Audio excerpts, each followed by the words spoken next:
Hello guys, तो welcome back to our channel allrounder. तो आज क्लास 7th की बुक का हनी कॉम का चैप्टर नंबर 4 जिसका नाम है the ashes that made the trees bloom. अब ये है हमारे सामने, तो चलिए अब बिना टाइम वेस्ट करे चैप्टर शुरू करते हैं। बेफालतू में टाइम वेस्ट क्यों करना है भाई। अब तो चलिए शुरू करते हैं। अब in the good old days of the Demos, there lived an old couple whose only pet was a little dog. अब डेमोस, अब यहाँ पे कंफ्यूज होने की ज़रूरत नहीं है। ये किसी जगह का नाम नहीं है, ये किसी प्लेस का नाम नहीं है, किसी थिंग का नाम नहीं है। यहाँ पे डेमोस को कहा गया है 19वीं शताब्दी को, 19th सेंचुरी को यहाँ पे डेमोस का नाम दिया गया है। अगर पेपर में भी आता है कि डेमोस क्या होता है तो आपको यही लिखना है कि 19th सेंचुरी को जापान की लैंग्वेज में डेमोस कहा जाता है। आ गया समझ में? तो अब जो 19वीं शताब्दी के पुराने दिनों में एक ओल्ड कपल तो आप पता ही है सबको क्या होता है। एक बूढ़ा सा कपल रहता था जिसका एक पेट था, लिटिल डॉग। अब उस पेट का नाम क्या था? उस पेट का भी नाम था मोको। पेपर में आए तो लिख देना कि उसका नाम था मोको, ठीक है। तो जो अब वो उनका जो ओल्ड कपल था ना, उनका कोई भी चिल्ड्रन नहीं था, उनका कोई भी चाइल्ड नहीं था। तो वो उस डॉगी को, मोको को अपने बिल्कुल एकदम चाइल्ड की तरह समझते थे।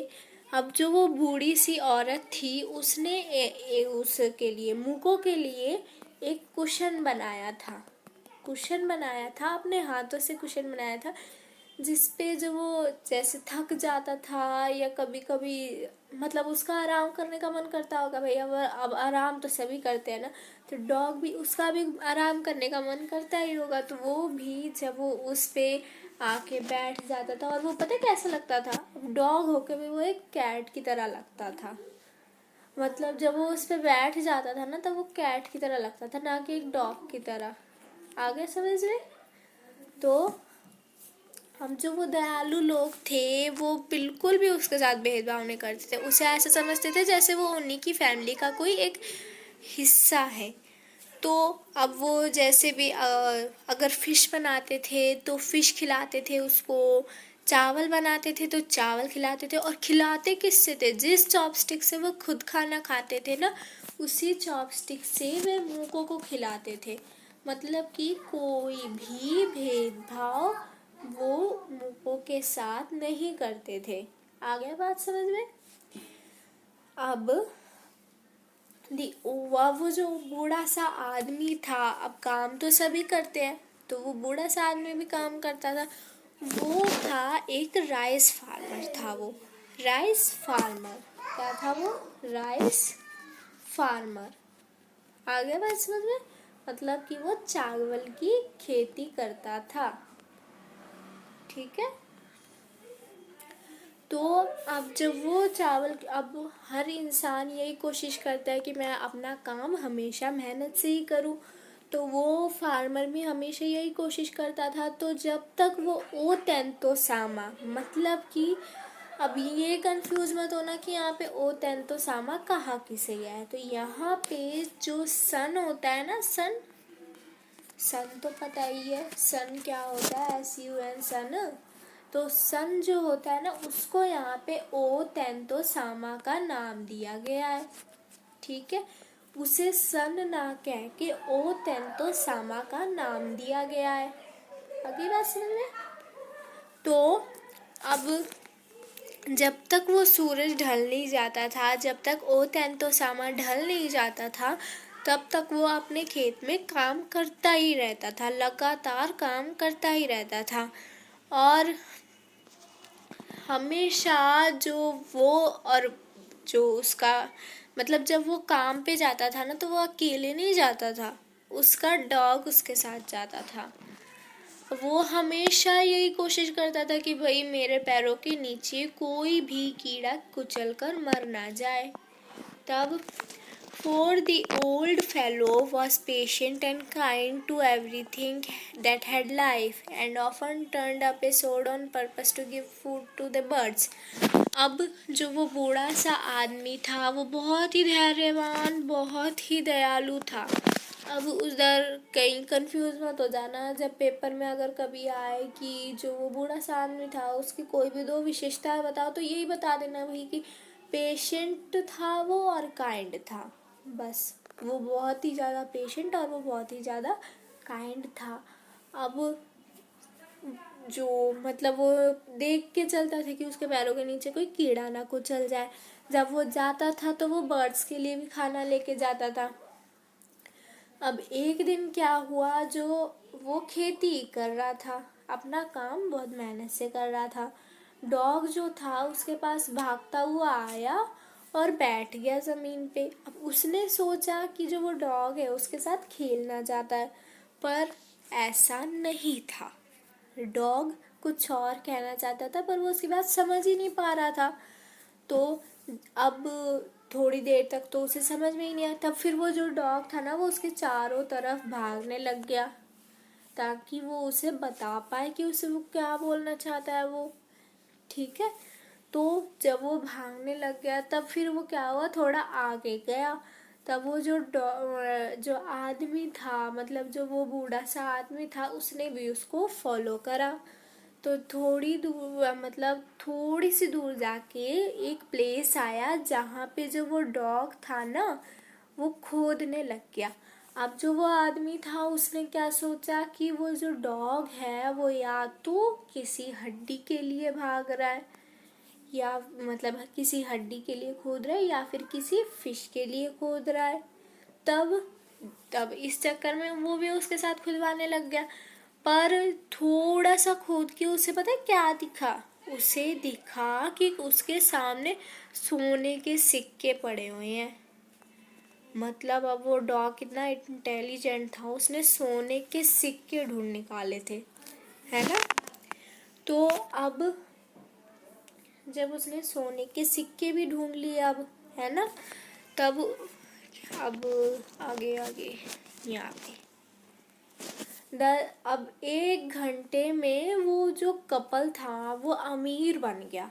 तो अब जो वो the good souls about a piece of, अब वो अपने पैसों का कुछ ना कुछ तो करेंगे ही भाई, रखेंगे थोड़ी रखेंगे। तो जो उसने सोने के सिक्के मिले थे उन्हें तो बेच दिया, है ना, या फिर रख भी लिया हो भाई, है ना। तो मतलब उनकी मदद से उन्होंने ए पीस ऑफ लैंड, एक ज़मीन खरीदी, हाँ, और अपने फ्रेंड्स के लिए दावत रखी। अब भाई दिखाएंगे ही कि हमें इतने पैसे मिले, हमें इतने पैसे मिले, तो उन्होंने भी दावत रखी।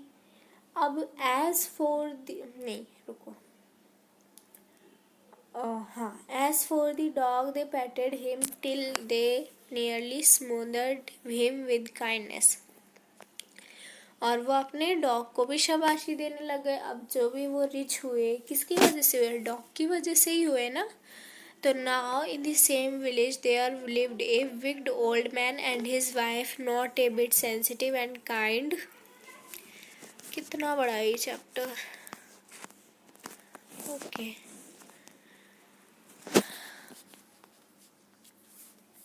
Not a bit sensitive and kind, who had always kicked and scolded all dogs whenever any passed their house. अब भाई उनके भी गांव में ऐसे भी लोग रहते थे जो कि बहुत ही निर्दयी लोग थे।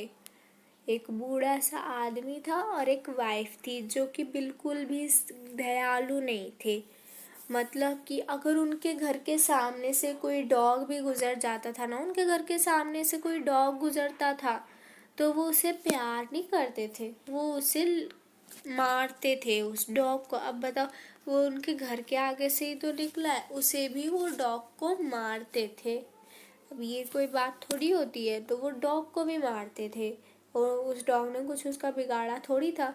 अब hearing of their neighbours good luck, अब उन्होंने जब उन नेबर्स के जो वो गुड लक था उसके बारे में सुना कि उन्हें सोने के सिक्के मिल गए, तो उन्हें भी जलन हुई, है ना। तो they coaxed the dog into their garden and set before him bits of fish and other dainties, hoping he would find treasure for him.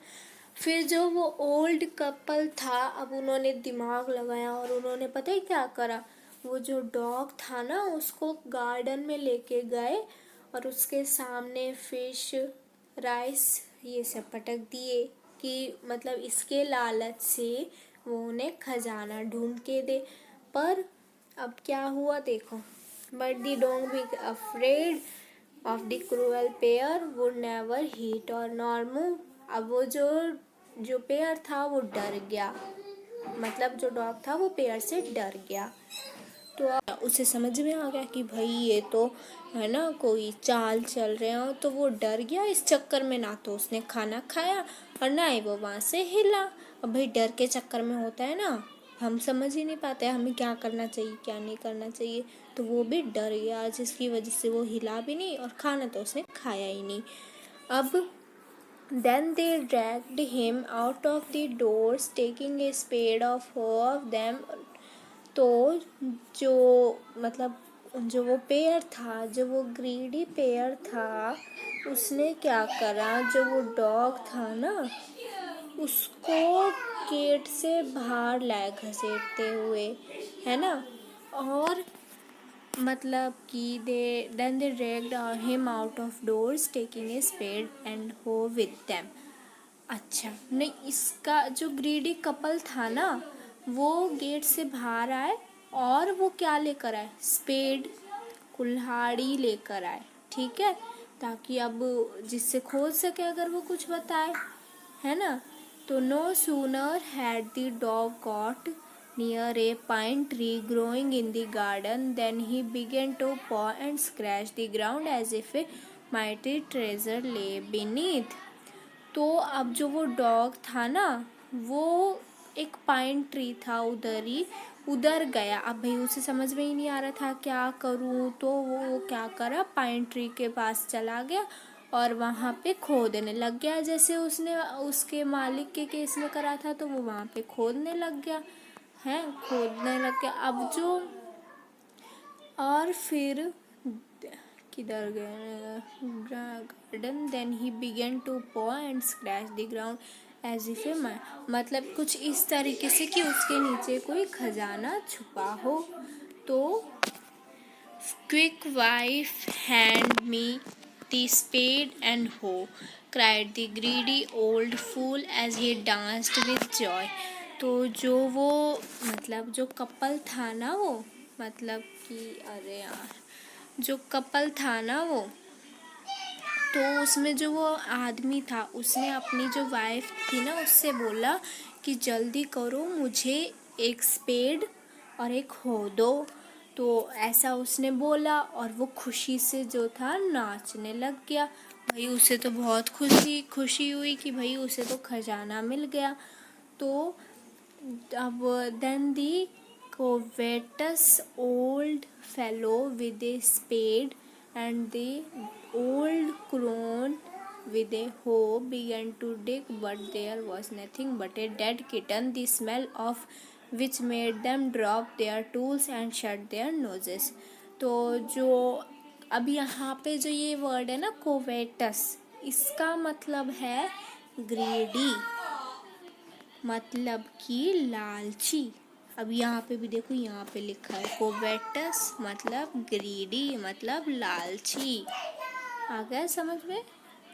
तो जो वो कोवेटस आदमी था वो स्पेड लेकर आया और खोदने लग गया, स्पेड और हो लेकर आया, पर वहाँ पे कुछ भी नहीं था, बस एक मरी हुई बिल्ली थी जिसमें से इतनी गंदी बदबू आ रही थी कि उन्हें अपनी जो जितनी भी टूल्स थी ना वो गिरानी पड़ गई थी और उन्हें अपनी नोजेस को शट करना पड़ा था, मतलब नाक बंद करनी पड़ी थी अपनी, इतनी गंदी वो स्मेल आ रही थी उससे।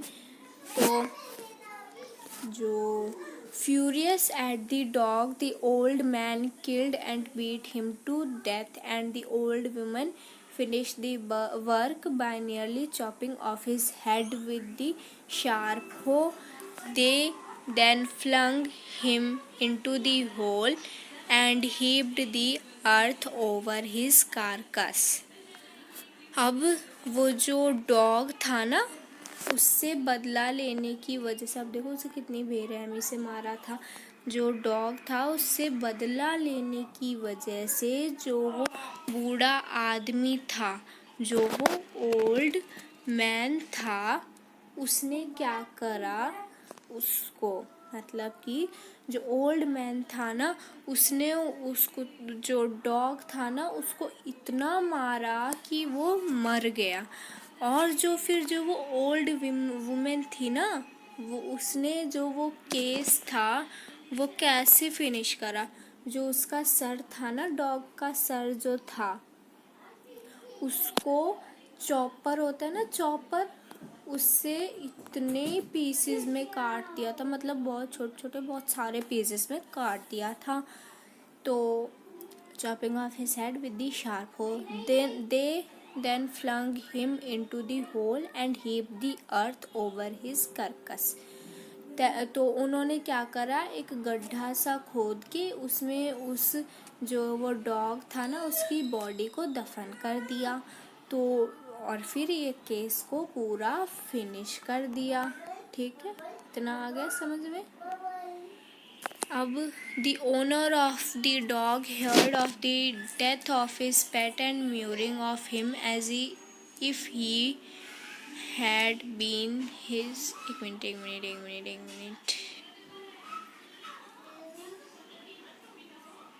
अच्छा ठीक है। The owner of the dog heard of the death of his pet and mourning for him as if he had been his own child, went at night under the pine tree. He set up some bamboo tubes in the ground such as are used before tombs, in which he put fresh flowers. अब जो वो बूढ़ा आदमी था, अब वो उस dog को कैसे समझते थे, उसको एकदम अपने चाइल्ड की तरह समझते थे ना, बिल्कुल अपने चाइल्ड की तरह। वो उनसे इतना प्यार करते थे, उस डॉग से, बिल्कुल उसे अपने चाइल्ड की तरह समझते थे। तो उन्हें कितना बुरा लगा होगा जब उन्हें पता चला होगा उनकी उसकी डॉग की डेथ के बारे में, है ना। तो और फिर मतलब वो कुछ इस तरीके से रो रहा था कि जो वो डॉग जो है उसकी खुद की ओन चाइल्ड हो। आगे बात समझ में। तो जैसे वो खुद की उसकी ओन चाइल्ड हो, तो वो क्या हुआ, जब रात हो रही थी, एक पाइन ट्री थी, उसके नीचे गया और फिर उसने कुछ बैम्बू ट्यूब रखे, मतलब कि जैसे बैम्बू ट्यूब रखे जैसे किसी को श्रद्धांजलि देने के लिए रखते हैं ना, ऐसे बैम्बू ट्यूब रखे ग्राउंड पे, और फिर उन पे फ्रेश फ्लावर्स चढ़ा दिए। ठीक है, इतना आ गया समझ में। अब then he laid a cup of water and a tray of food on the grave and burned several costly sticks of incense. फिर जो मतलब वो जो बूढ़ा आदमी था, उसने एक पानी का कप और एक खाने की ट्रे, उस मतलब जो वो बैम्बो ट्यूब जहाँ पे उसने वो करी थी ना, उसके सामने उसने वो रख दिए। तब और फिर उसने क्या करा देखो, है अब वो पहले मतलब उसी की वजह से रिचुआ था, जो भी था वो उसी की वजह से था। तो उसने कॉस्टली स्टिक्स ऑफ इंसेंस जलाई। अब यहाँ पे कॉस्टली स्टिक्स ऑफ इंसेंस के मीनिंग से कंफ्यूज मत होना। कॉस्टली स्टिक्स ऑफ इंसेंस का मतलब होता है अगरबत्ती। अब सोचो एक इतने से वर्ड के लिए कितना बड़ा वर्ड यूज़ करा है। तो पेपर में जब आया तो ये देख के कंफ्यूज मत होना कि कॉस्टली स्टिक्स ऑफ इंसेंस क्या होता है। It is a very simple meaning. It is a type of अगरबत्ती which is a Hindi word. तो he mourned a great while over his pet, calling him many dear names as if he were alive. तो जो वो आदमी था उसने जो उस डॉग को ना बहुत ही बार मतलब जैसे रो के बहुत नेम से बुलाया कि अब तुम वापस आ जाओ, तो बहुत नेम से बुलाया तो जैसे कि वो अभी जिंदा हो. तो the night the spirit of the dog appeared to his dream and said, cut down the pine tree over my grave and make from it a mortar for you, rice pastry and a millie for your bean sauce. तो जो वो आदमी था ना, मतलब आदमी जो वो बूढ़ा आदमी था उसके ड्रीम में, रुको,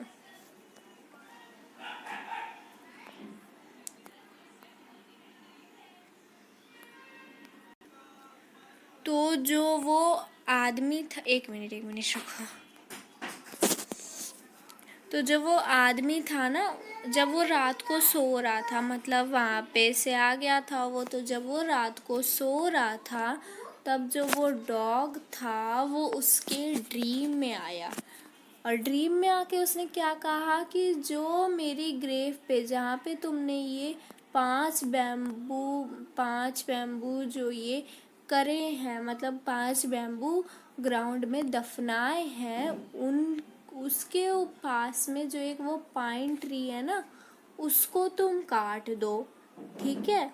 और काटने के बाद क्या करो, उससे एक मोर्टार, मतलब कि एक बाउल बनाओ अपने लिए. और बाउल किसके लिए, जिसमें तुम अपनी राइस पेस्ट्री और बीन सॉस खा सको. मतलब कि एक ऐसा बाउल बनाओ जिसमें कि तुम अपनी राइस पेस्ट्री और बीन सॉस खा सको, सिर्फ इसलिए. मतलब उस जो वो पाइन ट्री था उसको तुम काट कर एक बाउल बनाओ जिसमें तुम अपनी राइस पेस्ट्री और बीन सॉस खा सको. ठीक है, इतना समझ में आ गया. तो यहाँ तक पढ़ लेते हैं, फिर नेक्स्ट पार्ट नेक्स्ट वीडियो में देखेंगे. ओके, तो चलो स्टार्ट करते हैं. So the old man chop down the tree and cut out the middle of the trunk A section about 2 feet long. तो जो ओल्ड मैन था, जो वो बूढ़ा आदमी था ना, उसने वो जो ट्री थी ना उसको काट दिया. और जो उसका जो पेड़ का तना था ना, मतलब कि the old man chop the tree and cut out the middle of the trunk. मतलब जो वो ओल्ड मैन था उसने जो वो ट्री तो काट दी, पर जो ट्री का जो ये तना था ना, इसमें से 2 feet लंबा एक पार्ट लिया. तो with great labor, partly by fire, partly by chisel, he scraped out a hollow place as big as a small plough. मतलब इन सब प्रोसेस से उसने एक हॉलो प्लेस जैसा कि बाउल बना लिया. मतलब रुको, उसने कुछ फायर की मदद से, कुछ चाइजल भी एक प्रोसेस होती है उसकी मदद से, तो उसने एक hollow place as big as a small bowl, मतलब एक खाली खोखली जगह उतनी बड़ी बना ली जितना कि एक स्मॉल बाउल. ओके, तो फिर he then made a long handled hammer of wood such as is used for pounding rice. फिर उस ट्री से उसने क्या बनाया, एक उसने वो बना लिया, क्या बना लिया, वो एक हैमर बना लिया लकड़ी का, जिससे कि वो पाउंडिंग राइस मतलब चावलों को एक उसमें, रुको, एक ऐसे ओखली टाइप में होती है ना, कई बार कार्टून्स में भी देखी होगी. जैसे कि एक स्टोरी सी और है, मून पे रैबिट रहते हैं जो कि राइस, मतलब ये डोरेमोन में है इसका एक एपिसोड, तो उसमें बता रखा है, देखना कभी वो एपिसोड, तो उसमें बता रखा है कि तो वो स्टोरी इस बारे में है कि जो रैबिट होते हैं ना वो मून पे, जो रैबिट होते हैं वो मून पे रहते हैं, और वो मून पे रह के पता है क्या करते हैं, वो मून पे रह के एक राइस केक बनाते हैं। कभी देखना डोरेमोन का वो एपिसोड, तो उसमें दिखा रखा है कि जो जो रैबिट्स होते हैं ना वो कुछ इस टाइप की एक ओखली सी होती है। ओखली तो तुम सर्च भी करोगे ना गूगल पे तब भी आ जाएगा। वो एक ओखली सी होती है, उस पे कुछ ऐसा डंडा सा होता है जिससे कि उस ओखली में पहले तो चावल डालते हैं और फिर उस डंडे से उस चावल को कूटते हैं ताकि वो उससे, जो इसमें बता रखा है ना क्या है वो, राइस पेस्ट्री बना सके। तो जो वो ओल्ड मैन था ना, तो उसने जो ट्री का 2 फीट लॉन्ग ट्रंक था उससे तो उसने बॉल बना लिया, और जो बाकी बचा हुआ था उससे उसने वैसा ही एक हैमर बना लिया। आगे बात समझ में, ताकि वो चावलों को गूंद सके। When New Year's time drew near, he wished to make some rice pastry. जब न्यू ईयर का टाइम आया ना, तब उसने सोचा कि राइस पेस्ट्री बनाते हैं। चलो अभी सोचते ही है भाई फेस्टिवल पे कुछ ना कुछ तो बनाना ही चाहिए। तो when the rice was all boiled, Granny put it into the mortar. The old man lifted his hammer to pound the mass into dough, and the blows fell heavy and fast till the pastry was all ready for baking. तो जब वो जो चावल थे वो उबल गए थे ना, तो जो वो ग्रैनी थी, मतलब जो ओल्ड मैन था उसकी जो वाइफ थी ना, उसने जो वो चावल थे वो जो मोर्टार बनाया था उसमें डाल दिए ताकि जो वो आदमी है ना, मतलब वो जो ओल्ड मैन है, वो उसे कूट सके। तो उसने वो जो चावल थे मोर्टार में डाल दिए, और फिर जो ओल्ड मैन था वो अपनी हैमर लाया और उसे कूटने लगा, उसका एक आटा बनाने लग गया। And the blowers fail heavy and fast till the pastry. और फिर जो पेस्ट्री थी, मतलब कि वो तब तक कूटता रहा जब तक पेस्ट्री नहीं बनी, मतलब पेस्ट्री तैयार नहीं हो गई कि बेकिंग करने लायक नहीं हो गई। तो Suddenly the whole mass turned into a heap of gold coin when the old woman took the hand mill and filling it with beans began to grind the gold drop like a rain. अब देखो कितना good lucky था वो dog. तो जब जो क्या मतलब कि जब वो ग्रैनी जो थी, वो मतलब ओल्ड वुमेन जो थी, वो उसको जो उसने आटा गूंदा था चावलों का उसको बेकिंग के लिए डाल रही थी, तब क्या हुआ, वो जितना भी वो आटा था ना वो गोल्ड कॉइन्स में बदल गया, एक गोल्ड कॉइन्स के ढेर में बदल गया।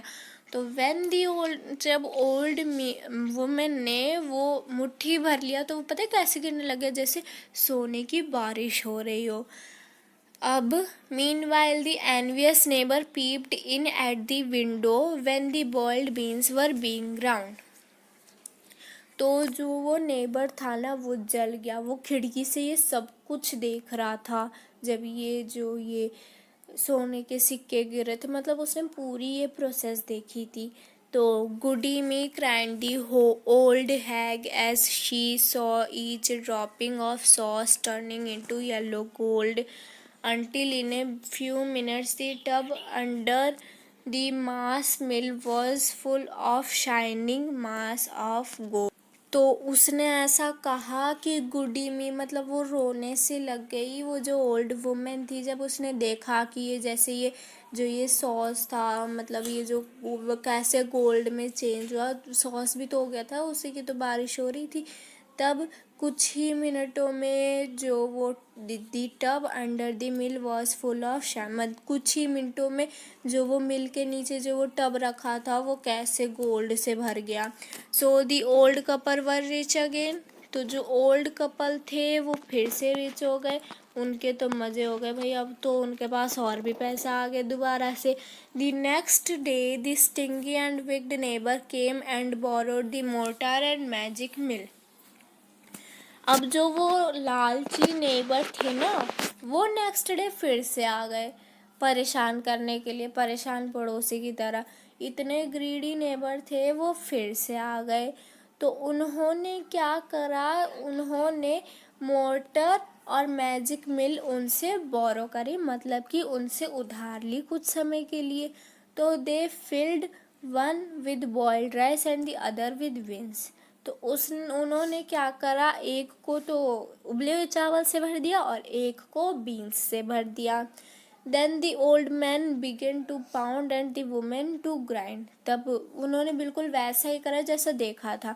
बूढ़ा मैन जो था, मतलब जो वो बूढ़ा आदमी था, वो आटा गूंदने लग गया और जो वुमेन थी वो ग्राइंडिंग करने लग गई, पीसने लग गई। But at the first blow and turn, the pastry and sauce turned into a full mass of worms. Still more angry at this, they chopped that meal into pieces to use as firewood. अब उनके साथ पूरा उल्टा ही हुआ। जो वो pastry और sauce थे ना, जो वो बना रहे थे, वो सोने में तो नहीं बदले, वो कीड़े में बदल गए, कई सारे कीड़ों में बदल गए। तो अब इससे उन्हें और ज़्यादा गुस्सा आ गया।